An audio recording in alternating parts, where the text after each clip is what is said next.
নমস্কাৰ এই মুহূৰ্তত দিবলৈ লৈছোঁ অসমৰ প্ৰত্যেকগৰাকী জনসাধাৰণৰ বাবে কেইবাটাও গুৰুত্বপূৰ্ণ খবৰ। আজিৰ দিনটো অসমৰ লগতে ভাৰতৰ কেইবাটাও গুৰুত্বপূৰ্ণ খবৰ এই মুহূৰ্তত জনাইছোঁ। আজি প্ৰথমটো খবৰ এটা ব্ৰেকিং নিউজ। ৰাজ্যৰ হাজাৰ হাজাৰ মহিলাৰ বাবে ডাঙৰ খবৰ। অহা বছৰত 25,000কৈ টকা পাব মহিলাই। অহা বছৰত মহিলাই পাব 25,000কৈ টকা। আজি 10,000 টকা দিছোঁ, কথা ৰাখিছোঁ বুলি উল্লেখ মুখ্যমন্ত্ৰীৰ। 25,000 টকাও মহিলাক প্ৰদান কৰা হ'ব। 12,500 টকা বেংকে দিব আৰু 12,500 টকা চৰকাৰে দিব বুলি উল্লেখ মুখ্যমন্ত্ৰীৰ। বেংকে দিয়া টকাৰ সুতো ভৰিব চৰকাৰে।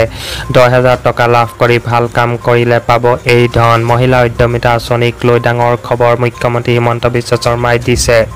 আজিৰ পৰৱৰ্তী খবৰ, উচ্ছেদিতৰ নাম কৰ্তন হ'ব ভোটাৰ তালিকাৰ পৰা। মুখ্যমন্ত্ৰীৰ ডাঙৰ ঘোষণা। উচ্ছেদিতৰ নাম নাথাকে ভোটাৰ তালিকাত। আগ্ৰাসন চলোৱা উচ্ছেদিতই ভোট দিব নোৱাৰিব বুলি উল্লেখ মুখ্যমন্ত্ৰীৰ। ভোটাৰ তালিকাত কৰ্তন হ'ব উচ্ছেদিতৰ নাম। উজনি আৰু উত্তৰ অসমক শেষ হ'বলৈ নিদিওঁ বুলি হুংকাৰ মুখ্যমন্ত্ৰীৰ। উজনি অসমক আমি বচাবই লাগিব বুলি উল্লেখ। উচ্ছেদ হোৱা লোকক লৈ মুখ্যমন্ত্ৰীৰ এই মন্তব্য। উচ্ছেদ হোৱা ঠাইত নাম নাথাকে উচ্ছেদিতৰ। পৰৱৰ্তী খবৰ, উজনিত পূৰ্ণগতিত চলিব উচ্ছেদ। এইবাৰ মাৰ্ঘেৰিটাত চলিব বুলডোজাৰ। এইবাৰ মাৰ্ঘেৰিটাত হ'ব উচ্ছেদ অভিযান। মুখ্যমন্ত্ৰীৰ ডাঙৰ ঘোষণা। নামনি অসম আৰু মধ্য অসম বচাব নোৱাৰিলো বুলি উল্লেখ। উজনিত পূৰ্ণগতিত চলিব উচ্ছেদ অভিযান। মাৰ্ঘেৰিটা সমষ্টিত হাজাৰ হাজাৰ অচিনাকি লোক আছে বুলি মুখ্যমন্ত্ৰীয়ে কৈছে। খিলঞ্জীয়াই ৰক্ষা কৰিবই লাগিব বুলি উল্লেখ। 10ৰ পৰা 12,000 অচিনাকি মানুহ জমা হৈছে মাৰ্ঘেৰিটাত। উচ্ছেদক লৈ এই মন্তব্য মুখ্যমন্ত্ৰীৰ। পৰৱৰ্তী খবৰ, বিজেপিৰ নিৰ্দেশত কাম কৰে নিৰ্বাচন আয়োগে, কিন্তু এইবাৰ ভোট চুৰি কৰিবলৈ নিদিওঁ বুলি হুংকাৰ ৰাহুল গান্ধীৰ। নিৰ্বাচন আয়োগৰ বিৰুদ্ধে পুনৰ মহাবিস্ফোৰণ ৰাহুল গান্ধীৰ। এটাও প্ৰশ্নৰ উত্তৰ নিদিলে নিৰ্বাচন আয়োগে বুলি উল্লেখ ৰাহুল গান্ধীৰ। কৰ্ণাটকত 1 লাখ ভুৱা ভোটাৰ কেনেকৈ আহিল বুলি প্ৰশ্ন ৰাহুল গান্ধীৰ। ছাৰৰ জৰিয়তে ভোট চুৰি কৰাৰ পৰিকল্পনা চৰকাৰৰ। মহাৰাষ্ট্ৰ, কৰ্ণাটক, হাৰিয়ানা ইয়াৰ উদাহৰণ বুলি উল্লেখ ৰাহুল গান্ধীৰ।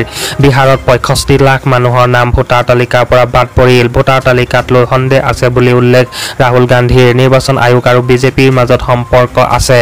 বিজেপিৰ নিৰ্দেশত কাম কৰে নিৰ্বাচন আয়োগে। নিৰ্বাচন আয়ুক্ত আৰু বিজেপিৰো সম্পৰ্ক আছে বুলি উল্লেখ ৰাহুল গান্ধীৰ। আজিৰ পৰৱৰ্তী খবৰ, অসমৰ স্বাভিমানক অপমান, গ্ৰেপ্তাৰ কৰক মাদানীক।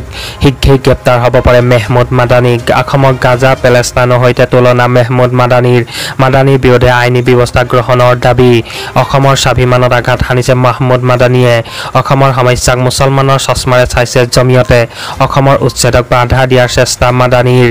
মাদানীৰ বিৰুদ্ধে অসম আৰক্ষীয়ে গোচৰ ৰুজু কৰক বুলি উল্লেখ। কঠোৰৰ পৰা কঠোৰতম শাস্তি দিয়ক মাহমুদ মাদানীক। অসমত মাদানী সংস্কৃতি কংগ্ৰেছে আনিছিল বুলি উল্লেখ চৰকাৰৰ। মাদানীৰ বিৰুদ্ধে বিস্ফোৰণ মন্তব্য বিজেপিৰ।